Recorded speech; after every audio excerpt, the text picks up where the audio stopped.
Eu quero cumprimentar a todos com a paz do Senhor Jesus. Deus tem um projeto todo especial na minha e na sua vida.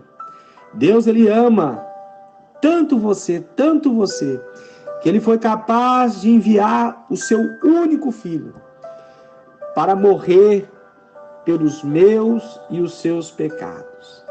Jesus, Ele deu o máximo que Ele tinha naquela cruz. Jesus, Ele se esforçou ao máximo que Ele podia em prol da minha e da sua vida. Louvado seja o nome santo do nosso Deus. Jesus, Ele deu o máximo. Ele fez o que nenhum homem foi capaz de fazer. Ele verteu o seu sangue ali naquela cruz do Calvário. Ele foi o Cordeiro de Deus.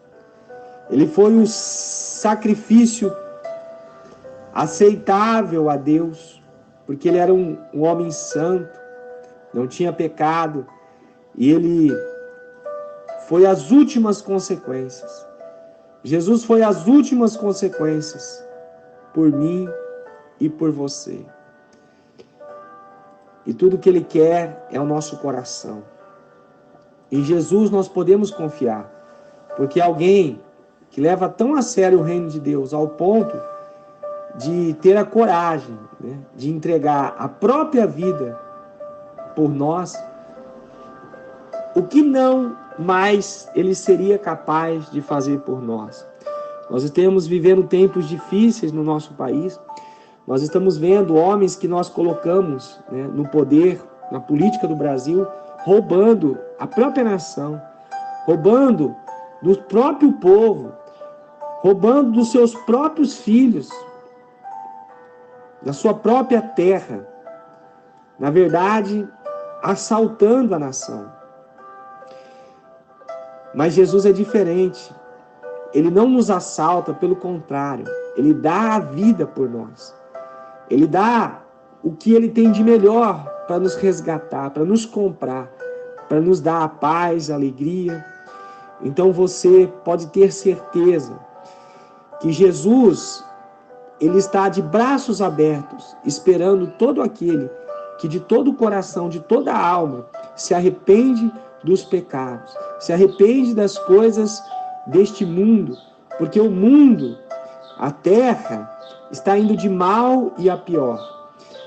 Está vivendo um verdadeiro caos e só existe uma escapatória. Para toda essa onda de malignidade, crueldade que está existindo na terra, só existe uma saída, uma escapatória. E essa escapatória se chama Jesus Cristo. Às vezes você está pedindo respostas para Deus, e o nosso Deus é Deus de respostas. Ele disse para Jeremias, lá em Jeremias 33:3, clama a mim, e anunciar-te-ei coisas grandes. Responder-te-ei e anunciar-te coisas grandes e ocultas que não sabes. O nosso Deus, Ele tem poder para nos responder. Ele gosta de estar se revelando àqueles que verdadeiramente o buscam e o desejam de todo o coração. E ele disse a Jeremias, clama a mim, responder-te-ei e anunciar-te-ei coisas grandes e firmes que não sabes. E eu creio que o desejo dele é de anunciar isso para mim, para você, para todo aquele que tem desejo de se aproximar de Deus. Mas a maior resposta que Deus poderia dar para o ser humano, Ele não vai dar. Na verdade, a maior resposta de Deus para o ser humano se chama Jesus Cristo. A maior resposta de Deus para a humanidade se chama Jesus Cristo. Louvado seja o nome santo do nosso Deus. Louvado seja o nome santo do nosso Deus. E nós iremos fazer como de costume, né? Nós estamos lendo uma parte da Bíblia Nós vamos ler aqui o capítulo 8 de Marcos, né? Marcos capítulo 8, e nós cremos, né, que Deus, Ele está operando, né, na minha e na sua vida. Quando nós estamos em contato com as Sagradas Escrituras, nós podemos dizer que estamos em contato com o próprio Deus, né? Porque Deus, Ele fala através da sua palavra. A forma, muitas pessoas querem que Deus fale. E Deus está falando aos nossos corações. Hoje, eu posso falar com alguém que esteja lá no Japão, eu posso mandar um e-mail, eu posso dar um telefonema, eu posso mandar um SMS, eu posso mandar uma mensagem no WhatsApp. Então são formas diferentes de nós nos comunicarmos com as pessoas, né? E Deus, Ele tem a sua maneira de se comunicar comigo e com você. A maneira mais comum de Deus falar com o homem é nas Sagradas Escrituras. Mas Deus, Ele pode usar um homem, Deus pode usar um louvor, Deus pode usar até uma pessoa que não está bem nos seus caminhos, Deus pode usar uma situação para falar com o homem. Deus, Ele tem várias formas de falar conosco. Basta nós estarmos atentos. Porque nem todo mundo consegue entender que é Deus que está falando. E nós vamos estar lendo aqui, tem um título em Marcos capítulo 8, a segunda multiplicação dos pães. Naqueles dias, havendo muito grande multidão, e não tendo o que comer, Jesus chamou a si os seus discípulos e disse-lhes: tenho compaixão da multidão, porque já 3 dias que estão comigo e não tenho o que comer. E se os deixar ir em jejum para casa, desfalecerão no caminho, porque alguns deles vieram longe. E os seus discípulos responderam: de onde poderá alguém satisfazê-los de pão aqui no deserto? E perguntou-lhes: quantos pães tens? Disse-lhes: 7. E ordenou à multidão que se assentasse no chão. E tomando os 7 pães, e tendo dado graças, partiu e os deu aos seus discípulos, para que pusessem diante deles, e puseram-nos diante da multidão. Tinham também uns poucos peixinhos, e tendo dado graça, ordenou também que pusessem diante deles. E comeram e saciaram dos pedaços que sobejaram. Levantaram 7 cestos, e os que comeram eram quase 4.000. E despediu-os. Louvado seja o nome santo do nosso Deus. Grande é o nosso Deus. Deus, Ele realizou a sua segunda multiplicação de pães através de Jesus Cristo, né? Jesus disse assim: olha, tenho compaixão da multidão, porque há já 3 dias que estão comigo e não tenho o que comer. Se Jesus teve compaixão da multidão que estava sem comer, e Ele não queria deixar ir em jejum para casa, que desfalecerão no caminho, porque alguns deles vieram de longe. Alguns vieram de longe e não tinham o que comer. Mas eles estavam focados em Deus. Eles estavam comendo de algo muito melhor do que pão, que era o Espírito Santo de Deus. Eles estavam se alimentando das palavras doces e das palavras saborosas e das palavras cheias de vida que saíam dos lábios do nosso Senhor e Salvador Jesus Cristo. E eles estavam ali se deliciando. E eles estavam, de repente, desapercebidos, que já estavam ali há muito tempo e não tinham o que comer, e muita gente veio de longe. Mas Jesus nunca foi e nunca será um irresponsável. E Ele teve compaixão daquelas pessoas. que estavam há muito tempo sem se alimentar, e ele não os deixou ir vazios para casa, com o estômago vazios, não. Ele proporcionou para aquelas vidas, para aquelas pessoas, algo milagroso, algo dos céus. Da mesma forma, Jesus está disposto a proporcionar coisas sobrenaturais, milagres na nossa vida, diante de uma necessidade. Aquela multidão tinha uma necessidade. Eles estavam sem o que comer.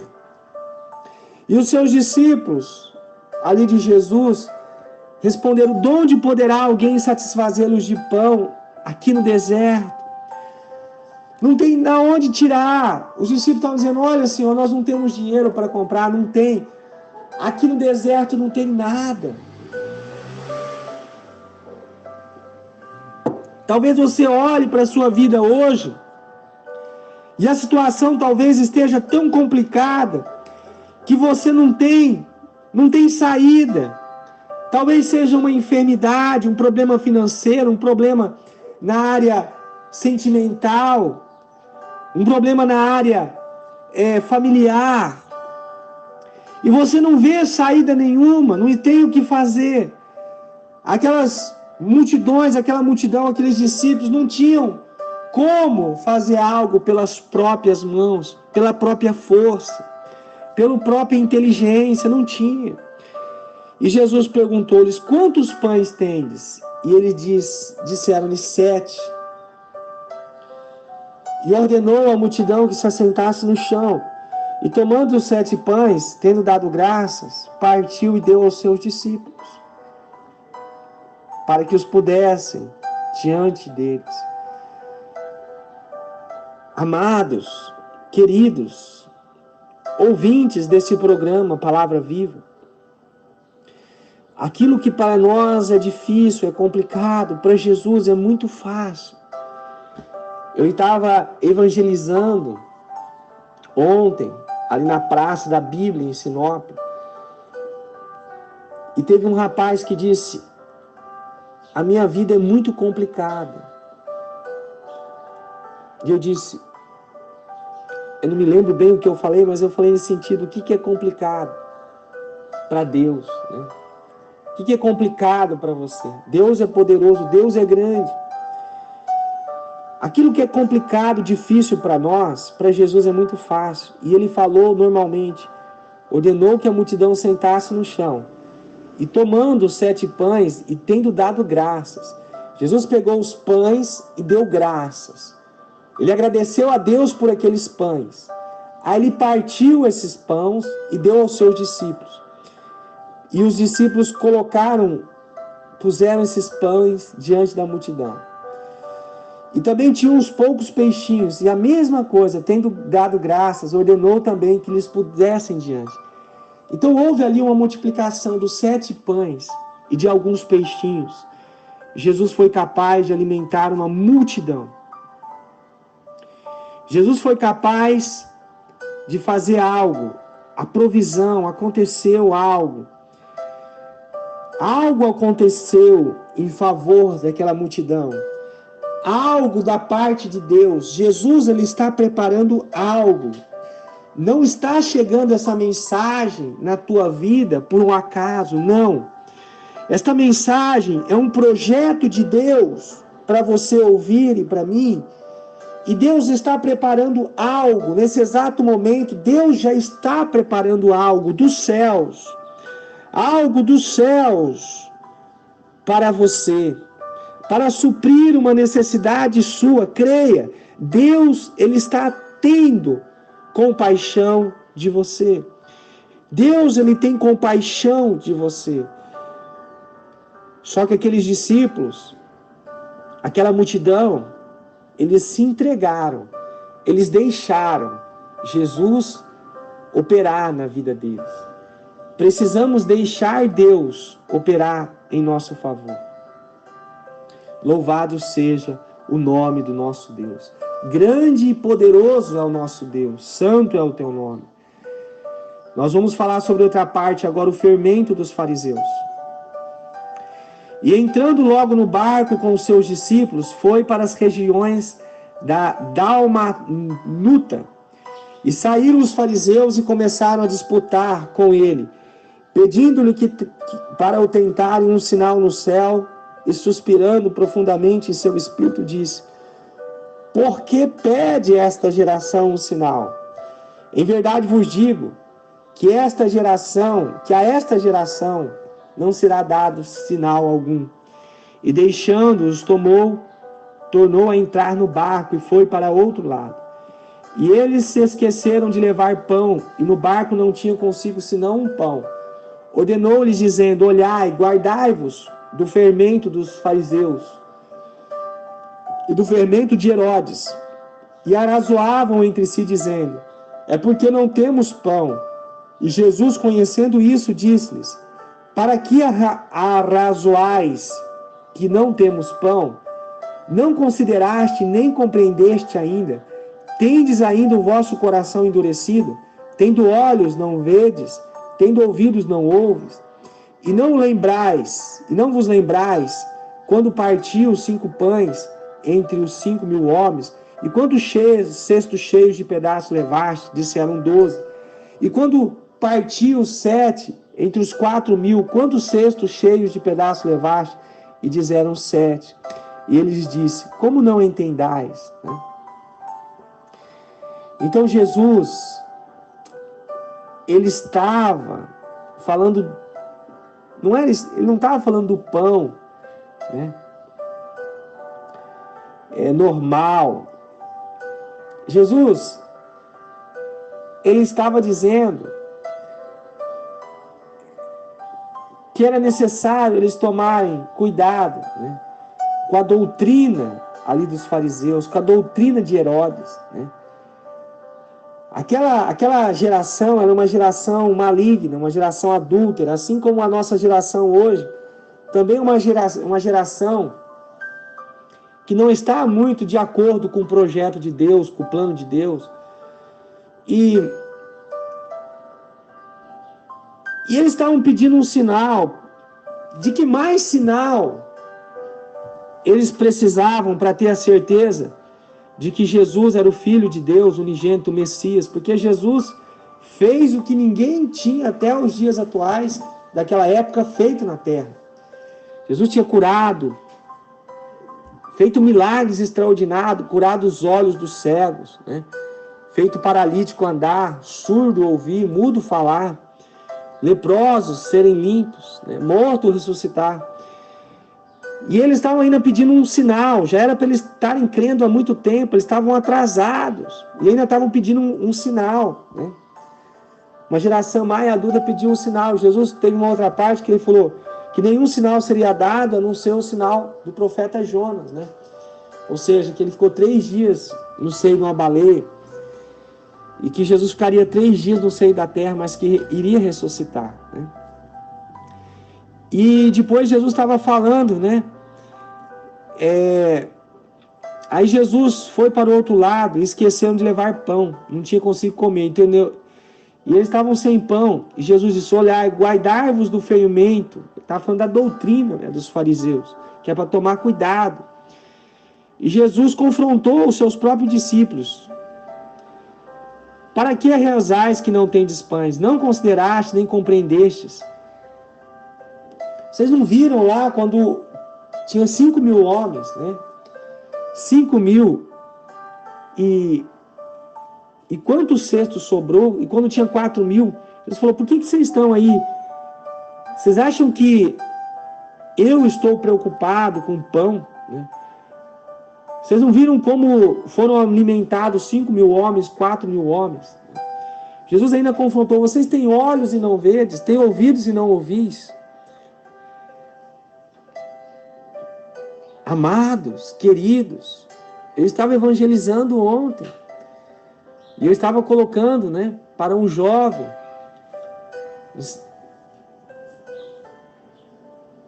Falei para ele da necessidade que nós temos de estarmos o mais rápido possível na presença de Deus. O que é mais que eu e você precisam? Que sinal? Será que nós teremos como os fariseus que pediam um sinal? É óbvio que Deus quer nos salvar, É óbvio que nós precisamos mudar a nossa conduta na terra. Os tempos na terra são maus. Estamos correndo sérios riscos de não estarmos totalmente, fielmente na presença de Deus. Todo dia é um risco fora da presença de Deus. O que é que mais precisa acontecer para a gente acreditar, para a gente crer? Deus é que está falando com você e comigo. Deus quer a sua alma, o seu coração. Deus quer novas atitudes, novos comportamentos, novas ações na terra. Deus está te chamando para um compromisso. Abra os seus olhos. Jesus estava falando para os seus discípulos: tendo olhos não vede, tendo ouvidos não ouvis. Louvado seja o nome do Senhor. E vamos continuar a leitura aqui, vamos falar da cura de um cego. E chegou a Betânia e trouxeram-lhe um cego, rogando-lhe que tocasse. E tomando o cego pela mão, levou-o para fora da aldeia. E cuspindo nos seus olhos, impondo-lhes as mãos, perguntou se via alguma coisa. E levantando ele os olhos, disse: vejo os homens como árvores. Louvado seja o nome do Senhor. Vejo os homens como árvores que andam. Depois tornou a pôr as mãos nos olhos e, olhando firmemente, ficou reestabelecido. E já via ao longe e distintamente a todos. E mandou-os para casa, dizendo: não entres nas aldeias. Então nós vimos um processo aqui que Jesus fez. Ele curou aquele cego, né? Tem cura que Deus faz automaticamente, que você ora e o milagre acontece instantaneamente. Mas tem curas que é diferente, né? Deus tem a sua forma de agir.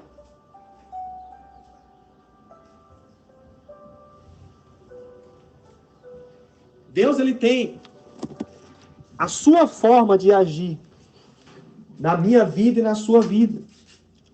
Às vezes nós queremos que Deus, ele age. Às vezes nós estamos querendo que Deus age de uma forma. E às vezes Deus tem outra forma de agir. Nem sempre a forma de Deus agir é a mesma. Cada caso é um caso.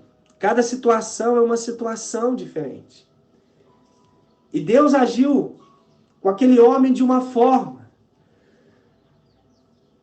Todas as outras curas que Jesus realizou foram de forma imediata, né? Mas este homem, ele curou em duas etapas. Primeiro, o homem passou a ver os homens como árvore, e depois Jesus completou o milagre, né? Jesus, ele quer fazer um milagre todos os dias. Jesus, ele quer realizar milagres na minha e na sua vida. Jesus, ele tem poder. Louvado seja o nome santo do Senhor Jesus. Louvado seja o nome santo do Senhor Jesus. Eu vou ficar sem falar aqui alguns segundos. Pense, qual é o milagre? Pense agora. Qual o milagre que você desejaria que Jesus fizesse na sua vida hoje? Pense em alguns segundos.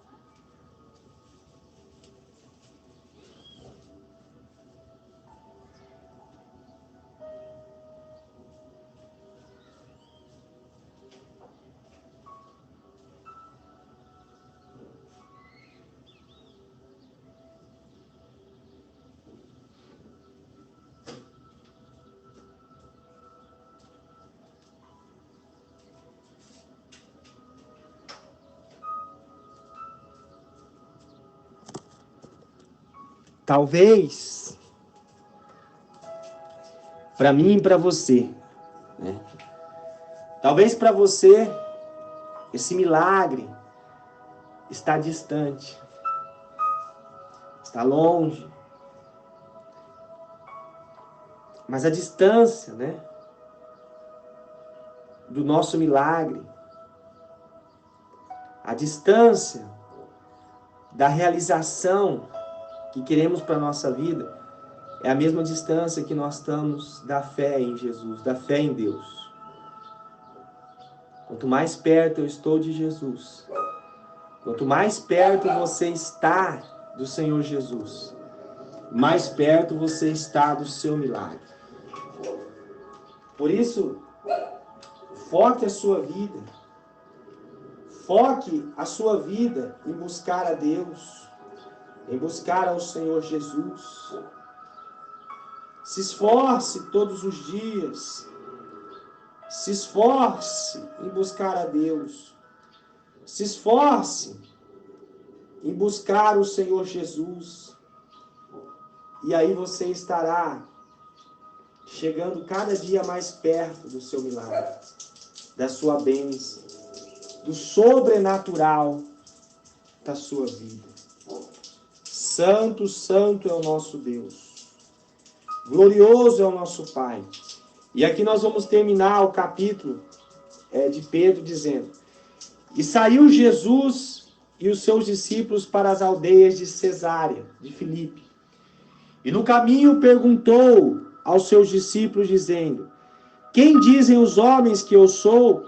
E eles responderam: João Batista, e outros Elias, mas outros um dos profetas. E ele lhes disse: Mas quem vós dizeis que eu sou? Respondendo Pedro disse: Tu és Cristo. E administrou para que ninguém dissessem aquilo dele. E começou a ensinar que importava que o Filho do Homem padecesse muito e que fosse rejeitado pelos anciões e pelos príncipes do sacerdote e pelos escribas, e que fosse morto, para que depois de 3 dias ressuscitaria. E dizia abertamente essas palavras. E Pedro, o tomando à parte, começou a repreendê-lo. Mas ele, virando e olhando para os seus discípulos, repreendeu a Pedro, dizendo: Retira-te de mim, Satanás, porque não compreende as coisas que são de Deus, mas as que são de homem. Então, primeiro, Pedro, né, ele teve ali, né, a revelação de que Jesus, tem outras partes da Bíblia, era o Filho, né, de Deus, unigênito de Deus, né, que Pedro teve a revelação que Jesus era o Cristo, né. E depois Pedro ali foi usado pelo diabo, né, para tentar desviar Jesus do projeto. E Jesus repreendeu, Jesus foi radical com aquilo que tentou tirar ele do plano de Deus. E nós precisamos ser radicais, né? Nós precisamos ter uma violência santa contra aquilo que nos tenta tirar do propósito de Deus. Eu não sei o que está tentando tirar você do propósito de Deus, mas isso tem que ser levado a sério. E continuando, cada um deve levar a sua própria cruz, é o título aqui da minha Bíblia. E chamando assim a multidão com seus discípulos, disse-lhes: Se alguém quiser vir após mim, negue-se a si mesmo e tome a sua cruz e siga-me. Porque qualquer que quiser salvar a sua vida, perdê-la-á. Mas qualquer que perder a sua vida por amor de mim e do Evangelho, esse a salvará. Pois que aproveitaria ao homem ganhar todo o mundo se perder a sua alma? Ou que daria o homem pelo resgate da sua alma?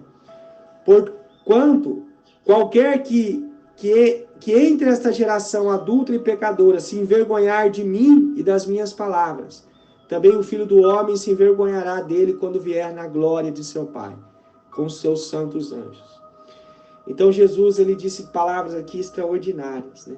Se alguém, Jesus não obriga ninguém a seguir ele, se alguém quiser vir após mim, negue-se a si mesmo, negue a sua vontade, o seu desejo carnal, né? Negue-se a si mesmo, tome a sua cruz e siga-me, né? Então quem quiser salvar a sua vida e viver essa vida, esse estilo de vida mundano aqui da terra, vai se perder. Mas quem perder a sua vida, essa vida mundana, essa vida errada, por amor de Deus, né, por amor de Jesus e do Evangelho, esse salvará a sua vida, né? Então, o que adianta a gente ganhar o mundo inteiro, conquistar territórios materiais, se nós perdemos a nossa alma, a nossa salvação? Quando fala de alma na Bíblia, fala de salvação, de vida eterna, né? Então, o que adianta nós ganharmos o mundo todo se perdermos a nossa alma, se perdermos a nossa salvação? Nada mais importa, porque o mais importante é a nossa salvação, é a sua salvação. Deus, ele quer salvar a tua alma, Deus quer salvar você. Basta você se voltar para Ele, basta você entregar de todo o seu coração a tua alma, a tua vida. Nós estaremos orando. E por que não hoje é o dia de você se entregar mais a Deus? Pai amado, Deus querido, nós colocamos cada pessoa, Deus, que está ouvindo essa mensagem, Pai, diante da tua presença.